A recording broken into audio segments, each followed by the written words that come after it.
Hey guys, it's me, MMB, Mighty Max Boxing. Today I'll be having the honor of interviewing champion at 130 pounds, one of the best of the weight class, a guy who honored our country as a Marine, Jamel Semper Fi Herring, and this is a great opportunity and a great experience, and I cannot wait to get to talk with him. Thank you so much for doing this. I really appreciate it. Thank you so much, champ. No problem, man. I'm just going to ask you some questions and just simple questions and tell me your thoughts to it. So, before anything, the big news of discussions of Shakur and, Valdez, some big news in the future. What do you think is going to happen next? Shakur is your mandatory, I don't know how much you're allowed to disclose, but is that the main target, the main goal at the moment? Yeah, right at the moment, of course, because like you point out, he's the mandatory. But the bigger goal is to obviously get the unification bout with Oscar Valdez. Well, I believe, in my personal opinion, that right now he's the number one guy in the division, and some probably put me as number 2, 3, whatever. But he's the man up top. So yeah, but we gotta see what happens first with the Shakur situation before we can get to the bigger situation and deal with Valdez. Now, I don't know how you feel about it, but Shakur Stevenson, I feel, has been being a little too disrespectful in the build-up. You've held yourself very well. You've acted like a grown man, while Shakur's being very immature, in my opinion. What do you feel about his antics? And do you feel that it's a little out of touch, out of place? I can't speak for him. You know what I mean? At the end of the day, I can only be me. I mean, I don't approve of the things that obviously he says or whatever, but he could be doing it just to try to build the fight up, more. So who knows? But I take it with a grain of salt and I just keep it moving, man. And with Oscar Valdez, I remember you posted a picture on your Instagram with him, and you said, Right. this is how you should properly sell a fight, act like two men. How does it feel seeing that he's showing some mutual respect to you, and does that make you want to fight him even more? Yeah, I have a lot of great deal of respect for Oscar Valdez. He's shown great character. He's not he doesn't brag or boast about his accomplishments out there, and he just wants to fight the best available out there. So that definitely helps push that fight a lot more as well. And I give him that respect, the same respect he gives me. And like I've seen past interviews where he feels that I'm a tough task as well, and I feel like he's a tough task, that I would have to deal with. But that's what makes great fights, and people want to see those type of fights, and people love to see two gentlemen in the sport, act as such as gentlemen. Yep, and that's the fight we all want to see, unification between the two top guys in the weight class.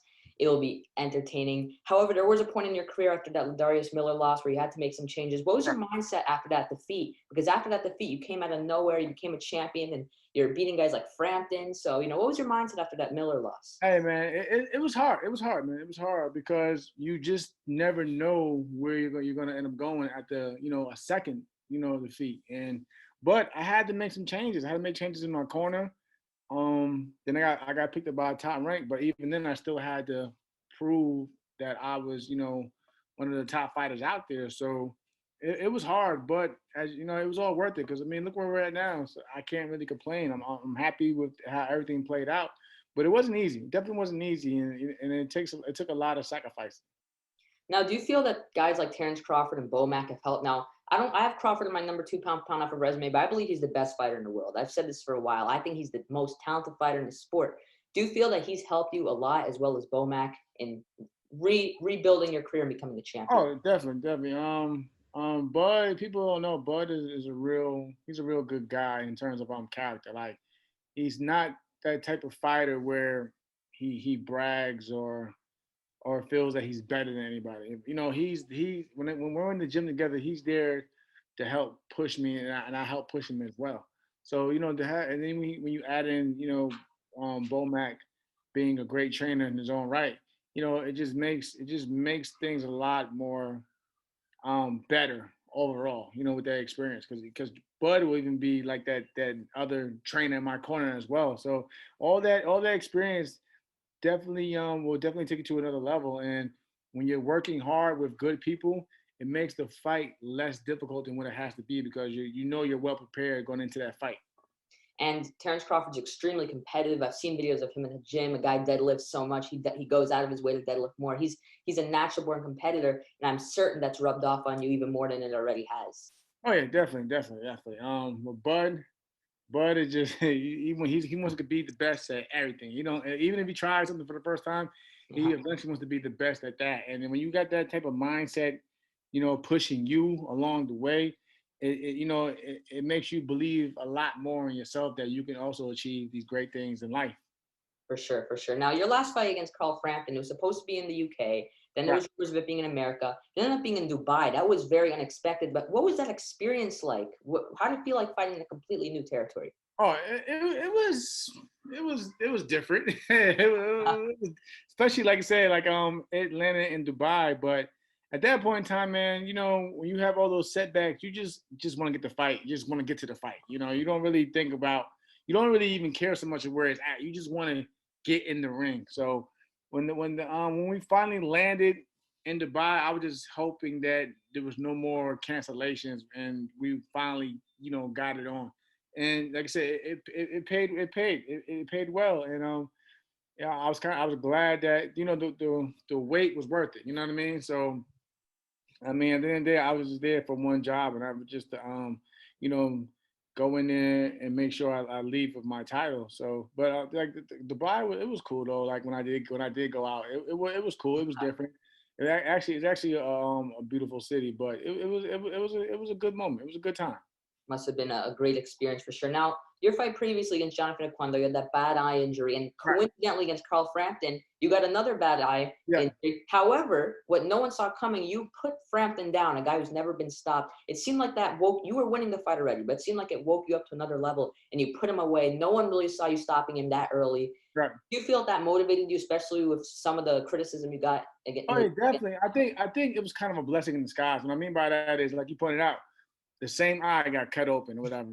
But instead of it ending on a bad note, you know, it woke, like you pointed out, it woke me up, and I just had to, you know, dig deep and go out there and seal the deal. You know, I knew I was winning the fight, but I wasn't going to let him end the fight by, you know, by showing any signs of weaknesses. So that definitely woke me up. And I mean, I was surprised how early the fight, you know, got stopped, because Carl fight? Frampton is a tough guy. You know, he's been in far more world title championship fights than I have. So I knew it wasn't going to be an easy task, but you know, like I said, everything just played out well in my book, and you know, I'm just grateful.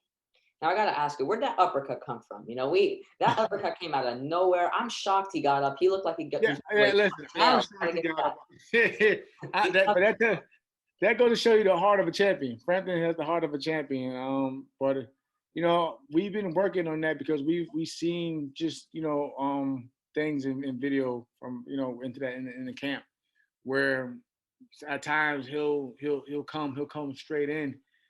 You know, so we just had to time it. We were just timing it right, and like I said, it paid off, and it just caught him at the right time. And I was just surprised, like I said, I was surprised that he got up. But you know, once I seen that I had him, I know I had to, you know, finish it because I didn't want to let him back into the fight. Yep. Now you still have some big fights on the horizon, but do you feel that so far the best moment of your professional career is beating Carl Frampton? Oh yeah, definitely, because Carl Frampton at one point in time was a fight of the year in 2016. Mhm. He's a three-time world champion in two weight divisions. So you gotta take pride in having that type of fighter on your resume and holding a W over him. So that's definitely one of up to date. Yeah, by far my biggest one of my career. And it seems like you raise your level when you fight the best. Like you looked good in your other fights, but you looked better against your best Right, opponent. right, So of course. it's So gonna be so with interesting. that being said, like if it comes to the even Shakur fight or the Valdez fight, you can rest of you better best believe that they're going to bring out the best in me because I thrive for the better competition. You know, better competition makes the fight a lot more intriguing. So yeah, you're spot on. When I'm in there with higher competition like the Ito fight and so on, I just perform at my best. For sure, 100%. Now, I gotta ask you, what is your nickname? Where did it come from? Semper Fi. What's the origin? Number five means always faithful, and it's a Marine Corps. It's a Marine Corps thing. It's a Marine Corps saying that's been around for maybe far longer than I've been on this planet. But that's where I remember someone saying, because I had no nickname at one point in time, and I remember guy came to me and said, "Hey, what's your nickname for boxing?" I said, "I don't have one." He said, "Well, you're a Marine, right? I said, yeah. He said, well, Semper Fi Marine. So when he said that, it just stuck with me because every Marine knows the term Semper Fi. Is really Semper Fidelis, but we say Semper Fi for short. So that and it just stuck with me, and I mean I've been going along with it since then. Now, as you are a Marine, I want to thank you for your service. Thank you for honoring our country. Uh, do you feel that that's helped you as a fighter and as a person? You represent the Marine logo in your trunks. You know, we Right. see you go to war in your fights. Do you feel that's helped you as a fighter and as a person? Oh yeah, definitely, definitely. I mean, just my Marine Corps background and traditions definitely molded me into the person who I am today. And I never forget where I came from.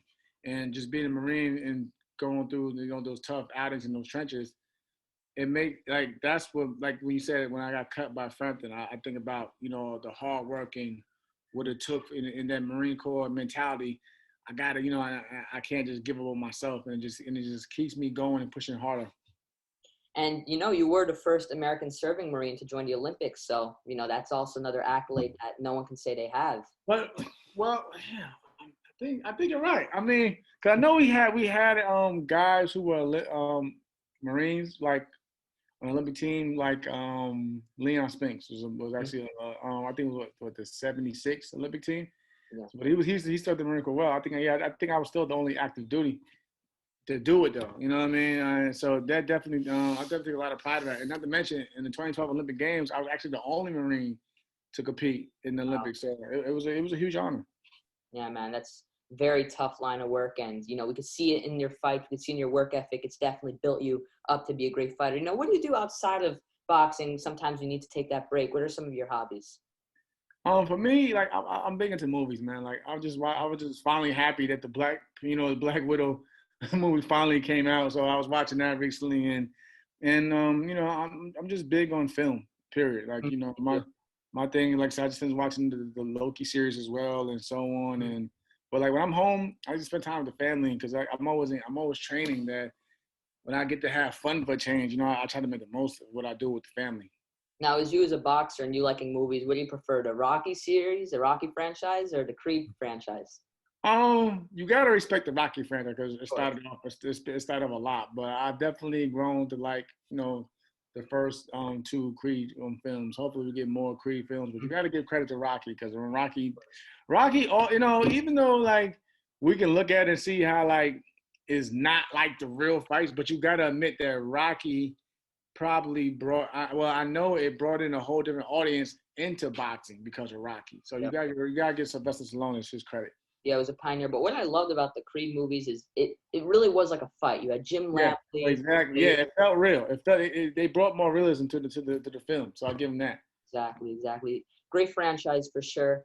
I'm just thinking of other questions because we went through these pretty quickly, but I do want to thank you very much for coming on this. I really did appreciate it. It was definitely great talking with you. Do you want to send any messages to the people watching? Anything to look out for in the future from you? Um, like I said, like I said, thank you for having me on, bro. It's always, it's good talking to you, bro, man. Finally, I'm glad we got to sit down and chat. But I just want everybody just to continue showing support and just stay tuned. Hopefully, we get an fight announcement soon in the upcoming week or so. But we'll see. And where can people find you on social medias if they want to look for you? They can find me on at Jamel Herring on Twitter or Instagram, of course. Just makes it a lot easier. And just as much as I know, I try to communicate with everybody as much as possible, man. So I'm definitely a people person. But yeah, just hit me up on social media anytime, man. And you and I can talk again. Thank you. Have a good one, man. It's You great too, talking. man. Take care of yourself.